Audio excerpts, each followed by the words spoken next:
Hey guys, good evening and welcome back to my channel.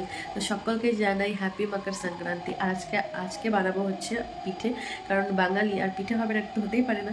তো পিঠে বানাবো, আর কি পারবো না পারবো এইটুকু টাইমের মধ্যে সেটা আমি আগেই বলতে পারছি না। তবে আজকে একটু চাপেই ছিলাম, আর কিছুক্ষণ আগে ছেলে ডান্স ক্লাস থেকে এসেছি, আর যাওয়ার আগে যতটা পেরেছি কাজ এগিয়ে রেখে গেছি। তো কি করেছি সেটা তোমাদেরকে দেখাচ্ছি, আর আজকে সন্ধ্যাটা তোমাদের সঙ্গে শেয়ার করছি। আজকে তোমাদের ভালো লাগবে, তো স্কিপ না করে পুরো ভিডিওটা দেখো। তো প্রথমেই যে যাওয়ার আগে ক্ষীরটা করে রেখে গেছিলাম। এখানে ক্ষীর করেছি, পুরো 1.25 কেজি দুধের ক্ষীর আছে এখানে। আর যেখানে আমি সুজি আর চিনি এটাকে ভিজিয়ে রেখেছিলাম দুপুরবেলাতেই, তো এটা অনেকটাই সোক করে নিয়েছে। তো এখানে আমি মোটামুটি 300 গ্রামের মতো সুজি নিয়েছি, আর এখানে আমি 200 গ্রাম, 200 না ঠিক 150 গ্রামের মতো চিনি একসঙ্গে ভিজিয়ে রেখেছি, কারণ এটা আমার দুটো পিঠাতে আমি অ্যাড করব, সেই জন্য বেশি করেই ভিজিয়ে রেখেছি। তো এদিকে আমার চালের গুঁড়া আর ময়দা সব রেডি করে রেখেছি। তো চলো ফটাফট ব্যাটারটা রেডি করে পিঠা বানানো শুরু করে দিই। এবার আমি চালের গুঁড়ো নিয়ে নিচ্ছি, আর এখন দিয়ে দেবো ময়দা।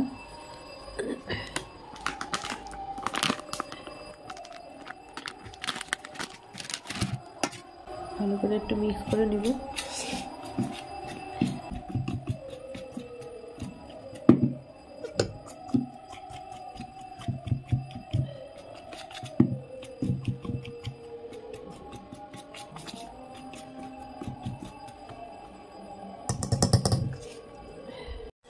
সুজিটা একটু ঘেটে নিই, নাহলে জল আর সুজি সব আলাদা হয়ে যাবে।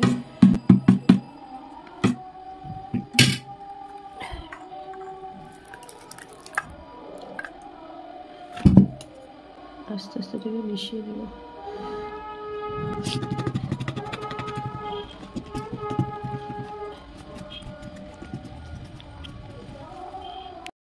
তো সুজির সঙ্গে চালের গুঁড়া, ময়দা এগুলো সব ভালো মতো মিশিয়ে নিয়েছি, আর দেখো কতটা ড্রাই হয়ে গেছে। এবার এটাতে অল্প অল্প করে জল দিয়ে এটাকে পাতলা করতে হবে, কারণ আমি বানাবো পাটি জোড়া এতটা ড্রাই হয় না, অনেকটাই পাতলা করতে হয়। তো এবার আমি আস্তে আস্তে জল আর দুধ দেবো, শেষে দুধ দিয়ে এটাকে পাতলা করে নেবো ব্যাটারটাকে।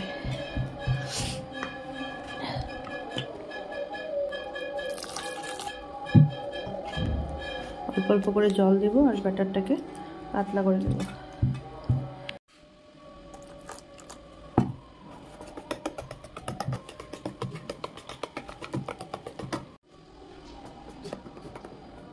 তো এবারে ব্যাটারটা অনেকটাই পাতলা হয়ে গেছে। এবার আমি দিয়ে দেবো দুধটা দেওয়ার পর এটাকে ভালো মতো হ্যান্ড ব্লেন্ডার দিয়ে ব্লেন্ড করে নেব, তাহলেই হচ্ছে রেডি হয়ে যাবে আমাদের এই ব্যাটার পাটিজোড়া বানানোর। আর একটা মোবাইলে দেখেছিলাম ডিজাইন, তো ডিজাইন করে পিঠে বানানোর জন্য লাগবে হচ্ছে আমার ফুড কালার, আর লাগবে হচ্ছে একটা বোতল যার মুখাটা এরকম ফুটো থাকবে। তো ভিডিওতে যেরকম দেখিয়েছিলাম সেরকম আমার কাছে ছিল না, সেই জন্য আমি এরকম করে বানিয়ে নিয়েছি।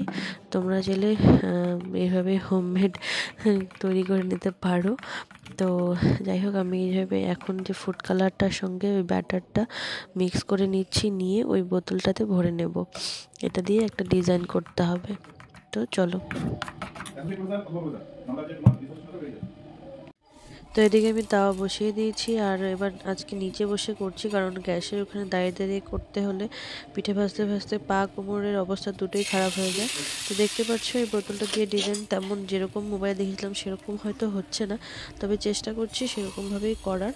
তো ফুড কালার যেটা গড়ানো ছিল ওটা দিয়ে একটু রাউন্ডের মতো ডিজাইন করে নিয়েছি। তারপরে যে পাটি জোড়ার ব্যাটারটা করেছিলাম সেটা ভালো করে দিয়ে দিচ্ছি। তারপরে যে একটু শুকিয়ে গেলেই দিয়ে দিচ্ছি ক্ষীর। আমি যখনই করি ক্ষীরেরই পাটিজোড়া করি, নারকেলের পুরটা দিয়ে খুব একটা বেশি খেতে চায় না, তো সেই জন্য ক্ষীরেরই করি।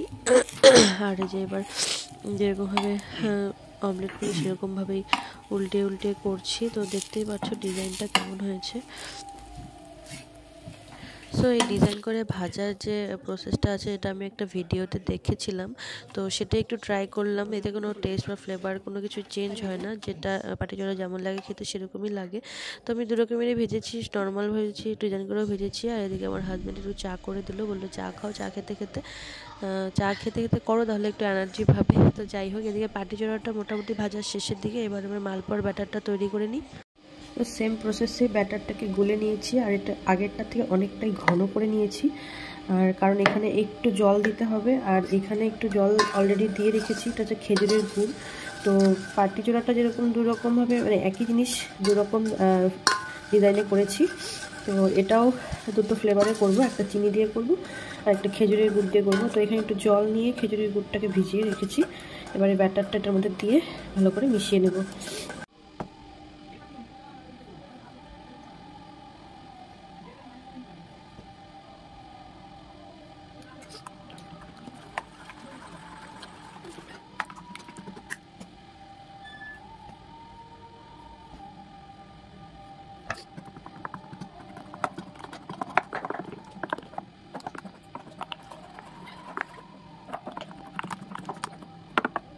এখানে দুটো ব্যাটার রেডি হয়ে গেছে, এটা হচ্ছে খেজুরের গুড়ের আর এটা হচ্ছে চিনির। এটা পরে করব, আমি এটা করে নিই তারপরে ওটা করব। এদিকে কড়াই বসিয়ে দিয়েছি, কড়াইটা গরম হোক। তো তেল এখানে দিয়ে দিয়েছি, আর দেখতে পাচ্ছ তেলটা গরম হয়ে গেছে। আর কিছুক্ষণ ওয়েট করার পর ফ্লেমটা লো করে তারপরে মালপোয়াগুলো ভেজে নেব।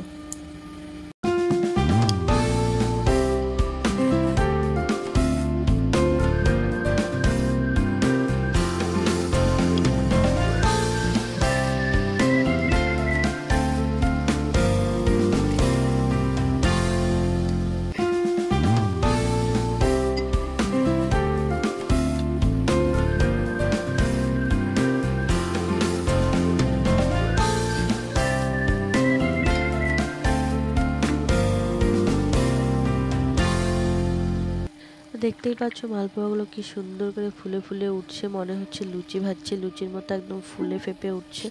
আর এবার মালপোয়াগুলো ঠিক মতো ভাজা হয়ে গেলে এটাকে তুলে নেব, আর তুলে নেওয়ার পর তোমাদেরকে দেখাবো সাইড থেকে যে মালপোয়াটা কতটা ফুলেছে।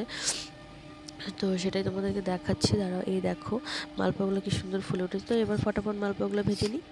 সো গাইস, পিঠা ভাজতে ভাজতে হয়ে গেছে অনেক লেট, সন্ধ্যা 5টায় বসেছি পিঠা ভাজতে, আর এখন বাজে 9টা 40। আর পাটিচোড়া মালপোয়া এগুলো হয়ে গেছে ভাজা, আর এই এতটুকু বেঁচে গেছে। এটুকু এখন আর করছি না, কারণ এখন রাতের ডিনারটাও করতে হবে। রাতের ডিনারে কি করছি সেটা পরে তোমাদেরকে দেখাচ্ছি, কারণ এখন যেহেতু অনেকটা লেট হয়ে গেছে, সবার জন্য আলাদা আলাদা করে করা সম্ভব না, সেই জন্য এমন কিছু একটা বানাবো যেটা সবাই খেতে পারে। তো সেই জন্য ফটাফট এখন রাতের ডিনারটা কমপ্লিট করে নিই। আর রাতের ডিনারটা বানানোটা আমি ভিডিও করছি না, কারণ ভিডিও করতে হলে আমাকে একাই করতে হবে, আর এক হাতে ভিডিও ক্যামেরা ধরে আরেক হাতে ভিডিও করা পসিবল না। তো সেই জন্য রাতের ডিনারটা পুরোপুরি কমপ্লিট করে তারপরে তোমাদেরকে দেখাচ্ছি। আর কালকে আবার কি করব, কি পিঠা বানাবো সেটা আলাদা একটা ব্লগ বানিয়ে তোমাদেরকে দেখাবো। আর আজকে কী কী বানানো হয়েছে সেটা তোমাদেরকে দেখিয়ে দিই। বললাম যেহেতু পাটিচোড়া আর মালপোয়া বানিয়েছি, তো একটু দেখিয়ে দিই। আর খেজুরের গুড় দিয়ে যে ব্যাটারটা করেছিলাম মালপোয়ার জন্য সেটাই করেছি, আর চিনির যেটা করেছিলাম সেটা এখনও করিনি, সেটা রেখে দিলাম কালকের জন্য। কারণ দাঁড়িয়ে দাঁড়িয়ে ভাজতে ভাজতে আমার কোমরের অবস্থা একদম বাজে হাল হয়ে গেছে, তো সেই জন্য এখন আর কিছু করছি না। এখন ফটাফট রাতের ডিনারটা কমপ্লিট করে নিই। তো চলো একবার তোমাদের পিঠাগুলো দেখিয়ে দিই, তারপরে একদম ডাইরেক্টলি রাতের ডিনারটা তোমাদেরকে দেখাবো। তো চলো। তো এই হচ্ছে ফুলকো ফুলকো মালপোয়া যেগুলো আমি ভেজেছি, আর মালপোয়াগুলো খুব নরম হয়েছে, দেখাচ্ছি তোমাদেরকে। দেখো এতটাই নরম হয়েছে মালপোয়াগুলো, একদম এরকম করছি আবার খুলে যাচ্ছে। তো এতটাই নরম, এটা শক্ত হবে না, কারণ এটাতে অনেক কিছুই দিয়েছি যাতে শক্ত না হয়ে যায়। শক্ত হলে একদম ভালো লাগে না খেতে, তো সেই জন্য করেছি। আর এটা খেজুরের গুড়ের, আর যেটা চিনির ব্যাটার করেছি সেটা কালকে করব। আর এখানে পাটিচোড়াটা ঢাকা দিয়ে রেখেছি, কারণ একটু গরম যাতে থাকে, যদিও কালকে গরম থাকবে না, তবে রাতে যদি বর এসে আবার খায় সেই জন্য একটু ঢাকা দিয়ে রেখেছি। আর টিস্যু দিয়েছি। এই যে মালপোয়াটা লেগে গেছে, এই যে এখানে 2-3টা আছে, যে যে কালার দেখতে পাচ্ছি অন্য কালারের, এটা হচ্ছে খেজুরের গুড়ের একটু ব্যাটার যে ছিল মালপোয়ার জন্য, সেটা দিয়ে করেছি। একটুখানি ক্ষীর বেঁচে গেছিলো, তো সেটা দিয়ে করেছি। 4টা হয়েছে, 1 2 3 4, 4টা হয়েছে। আর তো চলো ফটাফট রাতের ডিনারটা কমপ্লিট করে নিই, তারপরে আবার তোমাদের সঙ্গে রাতের ডিনারটা নিয়ে আসছি। ডিমের curry, wow, so beautiful, just looking like wow, just look like Meras. দেখি রান্ধুনির মুখটা দেখি দেখি দেখি দেখি। Look at me. কালো না, ক্যামেরাতে ফর্সাই লাগতেছে।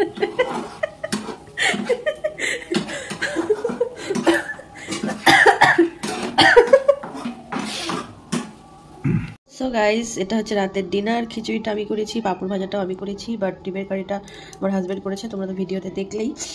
অ্যাকচুয়ালি আমি সব রেডি করে দিয়ে ঘরে গেছিলাম ছেলেকে খাওয়ানোর জন্য, তো সেই জন্য ডিমের কারিটা হাজব্যান্ডই করেছে। দেখতে তো বেশ ভালোই লাগছে, জানি না খেতে কেমন হবে, ভালো খেতে তো ভালোই হবে মনে হচ্ছে। সো গাইস, রাতের ডিনার হয়ে গেছে কমপ্লিট, আর এখন খাওয়াটা সেরে নিই। তো চলো আজকের ভিডিওটা এখানেই শেষ করছি। আশা করি আজকের ভিডিওটা তোমাদের ভালো লাগবে, আর কালকে কি করবো না করবো সেটা কালকের ব্লগে দেখতে পারবে তোমরা। তো চলো এখন ভিডিওটা শেষ করে দিই, আর যদি ভিডিওটা ভালো লেগে থাকে তাহলে like, comment, share and subscribe করে দিও, আর দেখা হচ্ছে নেক্সট ব্লগে। তো চলো সবাইকে গুড নাইট।